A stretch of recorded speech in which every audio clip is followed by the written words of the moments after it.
কেমন আছো? আশা করি ভালোই আছো। আমরা অনেক ভালো আছি। আজকে আমার ফার্স্ট রমজান হায়দ্রাবাদে। প্রথমে আমি এই শরবতটা কীভাবে বানিয়েছি আজকের পুরো ভিডিওটা দেখলে বুঝতে পারবে। একা একা কীভাবে ইফতার করেছি আমি হায়দ্রাবাদে এসে, আমার বাবা মাকে ছেড়ে আমি হায়দ্রাবাদে একা কীভাবে ইফতার করেছি সেটাকে আজকে তোমাদের দেখাবো। আর এই রোজাতে এই শরবতটা খেলে প্রাণটা ঠান্ডা হয়ে যাবে। পুরো ভিডিওটা দেখলে বুঝতে পারবে। তারপরে আমি সকাল সকাল উঠে আমার হাজব্যান্ডের সাথে চলে গেছি। আমাদের রুমের সামনে বাজার আছে, মাছ কিনতে গিয়েছিলাম। তারপরে যাচ্ছি মাছ কিনতে বাজারে। তারপরে ওখানে গিয়ে যেটা দেখলাম, বাপরে, মাছের যে দাম বলছে মাছটা কেনাই যাবে না।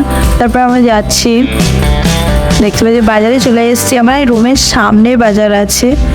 আর মাছের অবস্থা এতটাই খারাপ ছিল যে মাছের দামটা যেভাবে বলছে মাছ নেওয়াই যাবে না। মাছ খারাপ হয়ে গেছে, তাও কম দামে বিক্রিও করবে না।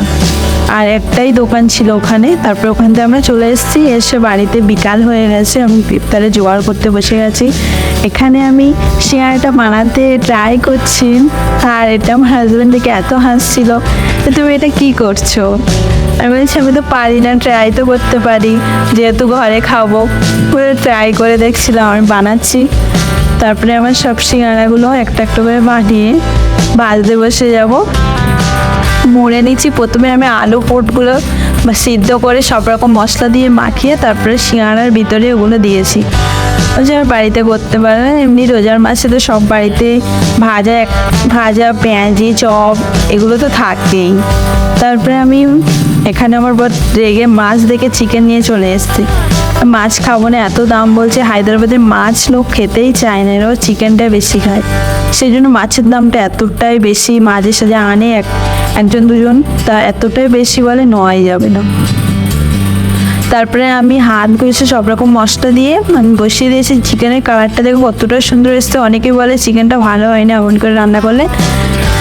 তারপরে আমি এখানে রান্না করছি, আবার ইফতারের জোগাড়ও করছি। একাই মানুষ সব করছি, এটা ভাবলে কষ্ট হয়। একসময় আমার মা করতো, আজ আমি সব কিছু নিজের হাতে করছি। আগে রোজা করলে সারাদিন উঠতাম না, ঘরেই শুয়ে থাকতাম। এখন নিজে করছে, নিজেই খেতে হচ্ছে। তাও কিছু করার নেই, মানিয়ে নিতে হবে।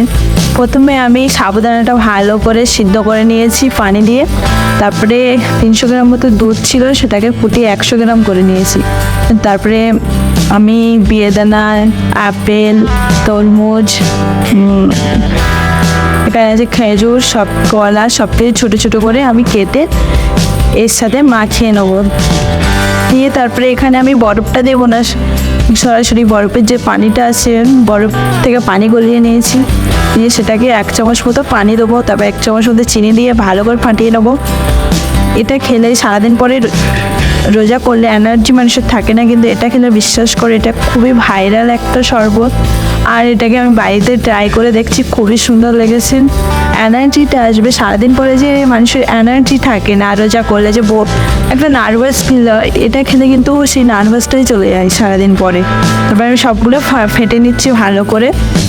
আমার পাশে যে হিন্দু ফ্রেন্ডরা থাকে তাদেরকে দিয়েছি, ওরা তো খেয়ে অনেক খুশি হয়েছে, অনেক ভালো বলেছে যে এত সুন্দর তোমাদের মুসলিমদের ইফতারগুলো আমার খুবই ভালো লাগে। মুসলিমদের খাবার দাবার ওদের খুবই ভালো লাগে, ওদের ওখানে নাকি এগুলো হয় না। আর ওরা ছত্তিশগড় ওদের ঘর আছে, ওরা এগুলো পারে না, আমি বানাই, ওরা শুধু দেখে, ওদেরও দিই, খাই। তারপরে আমি এখানে লেবুর শরবতটা করে নেবো। একাই মানুষ, সারাদিন বসতে পারি না, রোজা করছি। আবার আমার হাজব্যান্ড এতটাই বিজি, ও সানডে বার একটু সময় পায় না যে আমার সাথে একটু সাহায্য করবে। তবে দেখতে পাচ্ছি সন্ধে হয়ে আসছে, আমি ইফতার নিয়ে বসে গেছি। এখানে 6:37-এ ইফতার আছে। আমাদের কলকাতাতে আছে 6টার সময় ইফতার, এখানে 6:37-এ, অনেকটা ডিফারেন্ট আছে। তারপর আমি সবগুলো এক জায়গায় নিয়ে বসে গেছি, দোয়া পড়ছি। তারপর ইফতারের সময় হয়ে গেছে, আমি তরমুজটা খেলাম। খেজুর খাওয়ার পর তরমুজ খেয়েছি। তারপরে এই পর্যন্ত গাইস। আমার ভিডিওটা ভালো লাগলে সাবস্ক্রাইব করে দিও, পাশে থেকো।